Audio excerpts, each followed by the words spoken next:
Assalamu alaikum. Bwana Yesu asifiwe. Na wasalimia kwa salamu ya Jamhuri ya Muungano. Kazi iendelee. Nguvu ya taifa, nguvu ya mashabiki. Nguvu ya taifa, nguvu ya mashabiki. Nguvu ya mashabiki, nguvu ya taifa. Nguvu ya mashabiki, nguvu ya taifa. Awali ya yote, leo tuko hapa tumetisha press hii, ndugu waandishi wa habari, katika kuombana shukrani, kuwaomba shukrani wananchi kwamba tumewashukuru sawa katika kujitokeza kwa wingi katika mchezo wetu ambao uliofanyika sawa siku ya tarehe 21 katika uwanja wa KMC. Tunashukuru mmetusupport sana, mlijitokeza kwa wingi katika mchezo wa watani wa jadi sawa ambao uliandaliwa na group of influencers Tanzania Promotion ambao waliandaa mchezo ule. Tunashukuru sana, mlijitokeza kwa wingi na mchezo ulifana.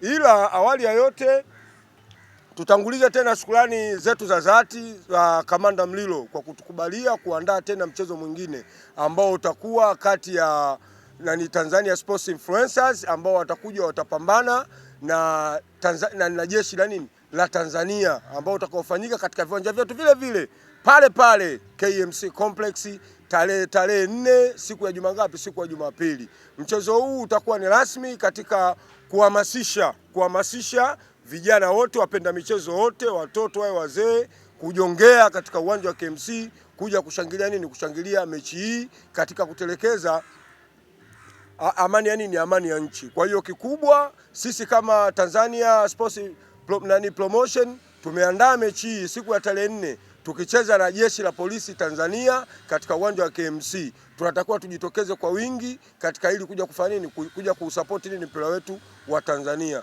Kingine tunachotaka ukizungumzia ni swala zima la mechi yetu ya timu ya taifa, kwa sababu lengo letu ni kuisupport timu yetu timu yetu ya taifa. Na leo kama mnavyofahamu tarehe 27 timu yetu muda wa saa 2:30 ipo katika viwanja vya Morocco ikiwa inapambana na wasimu wetu watani wetu wa jadi, mashemeji zetu, timu ya taifa ya Uganda, ambayo mechi hii itakuwa ni mechi yetu ya maisha. Hii ni mechi yetu ya maisha. Ndio maana tunasema nguvu ya taifa, nguvu ya mashabiki. Nguvu ya taifa, nguvu ya mashabiki. Nguvu ya mashabiki, nguvu ya taifa. Nguvu ya mashabiki, nguvu ya taifa. Kwa hiyo tuwaombee dua wachezaji wetu na wengi tujitokeze katika TV zetu. Tuwe spiritually, tuwe na timu yetu. Ingawa physically tuko Tanzania, lakini kiroho tunatakiwa tuwe na timu yetu. Tuwaombee dua wachezaji wetu ili tuweze kupata matokeo ya pointi 3, kwa sababu mechi ya kwanza tulipoteza Nigeria, timu ilijituma. Kwa hiyo mechi hii ina umuhimu kwetu, ndio maana tukasema mechi hii slogan yetu ni mechi ya maisha yetu. Kwa hiyo Watanzania wote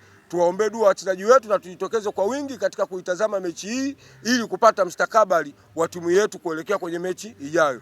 Mimi sina mengi, shukrani za dhati tunazipeleka kwa DC wetu.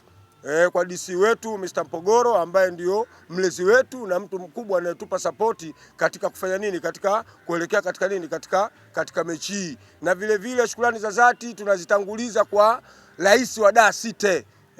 Rais wa Dar City ambaye naye vile vile ni mmoja wapo wa watu ambao walitusupport katika mechi ile iliyokwisha ya watani wa jadi. Sasa tunaelekea kwenye mechi nyingine. Usituchoke. Sisi ni wanao na we mlezi wetu, tutakuja kukuona kuelekea kwenye mechi hii. Kwa hiyo kikubwa sina mengi ya kuongea, bali kuna viongozi wangu naye wataongea. Mimi ni msemaji wenu, msemaji wa ma-influencer wote Tanzania, Abdul Shaibu Wega GB 64 almaarufu.